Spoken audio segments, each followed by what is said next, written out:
Har'a immoo kan ilaallu gaaffii namni na gaafate irraa ka'een barnoota isin hojjechuuf murteesse. Innis namni ta'e maal na'edha? Taatee wayii tokko yoo amma mudate bakka kanatti sa'aatii kanatti mudate akkuma isa kanaan dura mudatee beekuu sa'aatii kanatti bakka kanatti kanaan dura mudatee beekuutti yaada sammuun koo darbee darbee waanuma kana argee hin beekne tokko yoo amma kana asitti hapheen godhee waanuma kanaan dura akka kanaa sa'aatii akkasitti ta'ee beeku natti fakkaata natti dhaga'ama sammuu kootti kan jedhu naaf kaaste. Fakkeenyaaf as kanatti namni yoo warreebe yookaan wal ajjeese waanuma kanaan dura bakka kanatti sa'aatii akkasitti namni warreebe yookaan wal ajjeese natti fakkaata. Maadha kun jetti. Wanti kun dejaavuu jedhama. Dejaavuu jechuun jecha Firaanchiidha.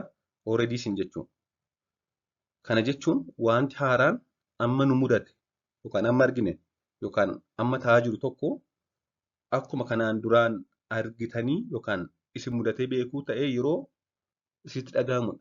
Wanta amma ta'aa jiru wanta argaa jiru tokko akkuma isa waan kanaan dura ta'ee yoo nutti dhaga'amedha. Akka wantichi haaraa fi kanaan dura hin taane ni beekna. Osoo hin beeknu immoo akkasitti nutti dhaga'ama jechuudha. Wanti kun dejaavuu jedhama. Faallaan kanaa immoo jira. Inni immoo jamaasvuu jedhama. Faallaa isa kanaa. Inni kun immoo yeroo nama sirriitti beeknu tokko bakkaa fi haala sirriitti beeknu tokko tasa dagannee yookaan haaraa nutti fakkaate waan nuti duraan hin beekne yookaan waan dhugaa hin taane fa'aa yoo nutti fakkaate nutti dhaga'ame jamaasvuu jedhama. Waanuma sirriitti beeknu tokko bakkuma sirriitti beeknu tokko haaluma sirriitti beeknu tokko tasuma haaraa nutti ta'e waan kanaan dura hin beekne nutti ta'e jamaasvuu jedhama. Inni kun immoo faallaa isa jalqabaadha jechuudha. Faallaa dejaavuu. Gaaffiin gaafatame sana yoo ilaalle yookaan wanti amma ta'aa jiru tokko akkuma waan kanaan dura ta'etti natti dhaga'amaa kan jedhu yoo ilaalle maaltu fida jennee ilaalle wanti kun sababa adda addaa uumamuu danda'a. Sababa adda addaa nu mudachuu danda'a. Inni jalqabaan meemoorii riizambilaansii jedhama.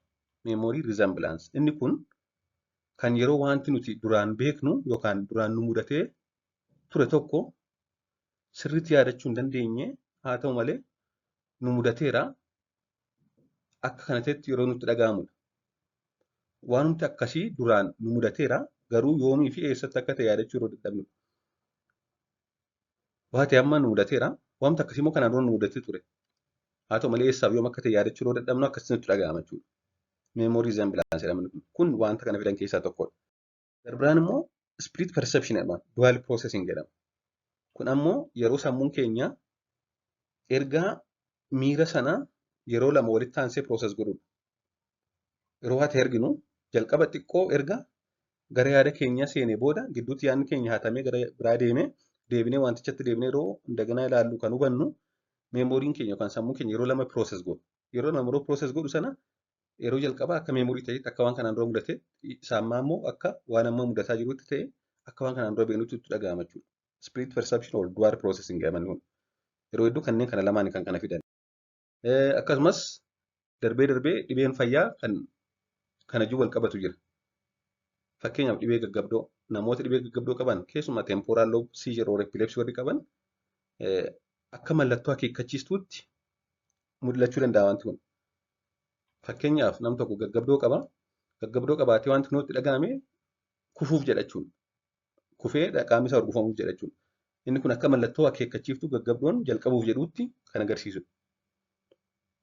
Namoota dhibee gaggabdoo biraan qabanitti egaa dajjaabuun yookaan wanti isaan amma ilaalaa jiran kun akka wanta kanaan dura beekanitti itti mul'ate kufuuf jedhu gaggabdoo isaan jalqabuufidha. Kanaaf immediately bakka waan isaan miidhuu irraa achi fagaachuu qabu gaggabdoon isaan jalqabuuf jedha jechuudha.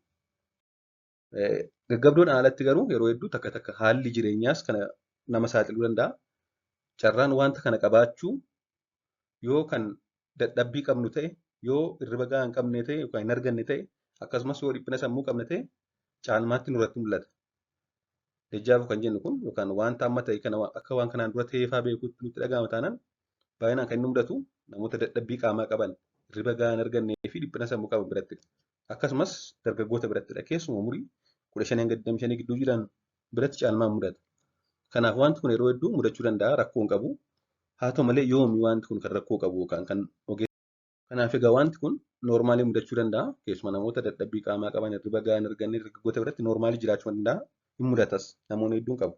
Haa ta'u malee kan nuti yaadda'uu qabnu kan ogeessa fayyaa mariisuu qabnu tokko wanti kun kophaa isaa darbee mudachuun rakkoo miti. Haa ta'u malee yeroo wanti kun nutti dhaga'amu kan yeroo sana waa hubachuu dadhabneerra taanaan akka jaanja'uu ta'aniirra taanaan akka joonja'uu ta'aniirra taanaan yookaan waan akka abjuu keessa jiru nutti dhaga'ameera taanaan ogeessa fayyaa mariisuu qabna. Yeroo wanti kun akkas nutti dhaga'amu waan abjuu keessa jiru wayii nutti fakkaateera yookaan akka jaanja'uu yookaan of wallaaluu wayii ta'eera taanaan sababni isaas gaggabdoo wajjin wal qabataadheera. Akkasumas yeroo wanti kun nu mudatu fedhii yookaan fedhii keenyaan alatti yookaan to'annoo keenyaan alatti qaamni keenya kan hollatu kan socho'u yoo ta'e gosa gaggabdoo keessaa isaa vookaalifaa ta'uu danda'a yookaan gaggabdoo qaama guutuu ta'uu dhiisuu danda'a waan ta'eef yeroo kun nutti dhaga'ame qaamni keenya fedhii keenyaan ala socho'eera yookaan hollateera taanaan ogeessa fayyaa mariisuu qabna. Akkasumas yeroo isaan dhaannaan onnee keenyaa kan dabalu yoo ta'e yookaan miirri sodaa kan nutti dhaga'amu yoo ta'e ogeessa fayyaa mariisuu qabna. Kana malees immoo yeroo sana fooliin wanta naannoo keenya hin jirre tokko kan nutti dhaga'amu yoo ta'e fooliin wanta naannoo keenya hin jirre tokko dhufee nutti dhaga'ama taanaan dhimma kana ilaalchisee ogeessa fayyaa mariisuu qabna. Kanaan ala rakkoo hin qabu. Waan dhaggeeffattaniif hedduu galatoomaa turtii gaarii.